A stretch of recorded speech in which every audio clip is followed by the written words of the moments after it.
Well, today I switched from dragonfly hiker to dragonfly biker. I'm doing the few trails. This is the Chain of Lakes trail, and starts behind me about 1 kilometer, but it's on one of the busiest streets in Halifax, so it's traffic noise and that. It's not very pleasant, but within 1 kilometer you kind of get by a golf course and residential, and within a couple more we'll be out in almost wilderness. I'll check in with you later. The maples are in bloom. This May 3rd, 2013. At approximately 3 kilometers, we leave the paved section and get onto the crushed gravel. We're also entering the Chain Lakes backup water supply for Halifax. I just entered the Chain Lakes water supply area. This is, I forget if this is first or second. There's another lake just beyond.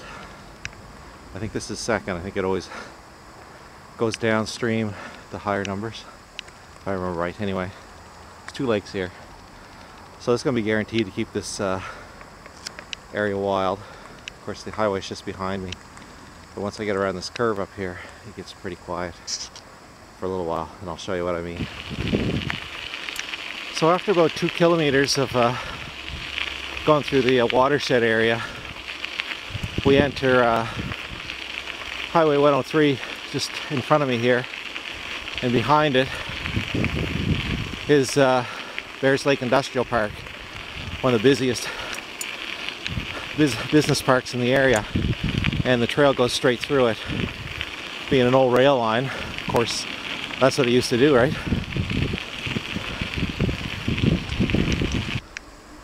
Funny thing is, even I'm in the middle of Bears Lake Business Park right now. Thousands of people, heavy trucks, cars, but they left the center portion wild, so workers can eat their lunch here, get some exercise, jog, or guys like myself just bicycling. It's one of the great things about Halifax.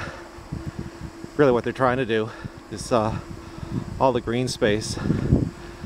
And if you see up on my left here, this is Bears Lake, the namesake for the business park. There's actually another park just on the other side of this with walking trails. As you can see in the background there, cement plant, the recycling plant, big transport. So just past 6 kilometers you leave Bears Lake Business Park and the paving ends, and you kind of get into another passive area. I guess for about another kilometer or so, then we get into another industrial area, lakeside industrial, and that'll be the end of the trail. This kind of brings us to the end of the Chain of Lakes trail, and across this street here is the BLT. And I was excited. I thought it was bacon, lettuce, tomato, but it's actually Beachville Lakeside Kimberly. So I'll be doing that trail next. And I've got 7.35 kilometers on my GPS for that trail. One of the most pleasant sections of the BLT is along Governor's Lake here. It's almost at the beginning of the trail, just when you leave Lakeside Industrial Park. It's very wooded and smells wonderful today. Lots of pine and spruce smell. Once you kind of leave this area, you'll follow a little creek or a river along. But after that, it's mostly residential areas until you get towards the end, and it gets more rural again. And we're in the suburbs of Halifax right now, so that's kind of what you'd expect. But this is my favorite part of the trail. When I first started getting into the outdoors, this is a trail I used to walk with my family, so it has kind of a special meaning for me. It's also where I found my first geocache almost 10 years ago.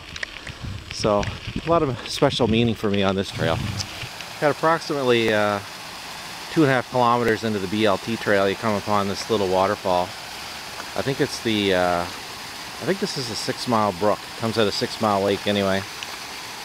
And of course in the summer it goes down just to a trickle, but nice little bit of water right now. Nice place for kids to dip their toes in the summer when you're hiking the trail.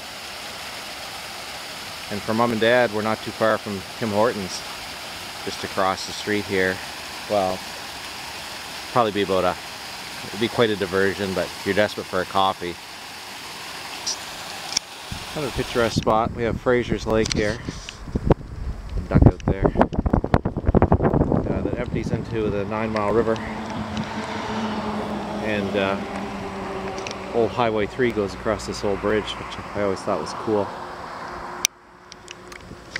So at this point we have to cross Highway 3, which always made me nervous when I had kids. Well, I still have them, they just don't come with me anymore. But they've improved it a bit. I put in a crosswalk and things. So anyway, check in with you later. I'm about, I'm guessing about 7 kilometers into the trail. So we've gone through most of the residential part for now.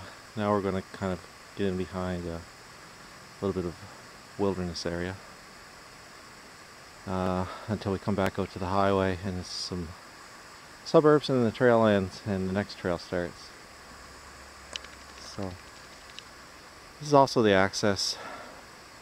I think just up here we park a car and walk in to go on the bluff trail, which I've talked about quite a bit, and I'll be hiking very soon.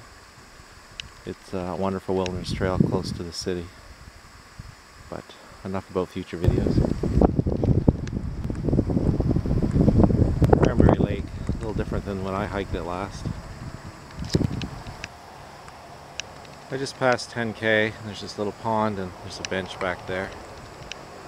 It's fairly decent. I'd forgotten how wooded it was. You know, other than Highway 3 is just, I don't know, maybe 50 or 100 meters to our right here. But for the most part you can't see it, you can hear it of course, but it's a beautiful day. I'm not sure what the temperature is, but it's perfect for biking.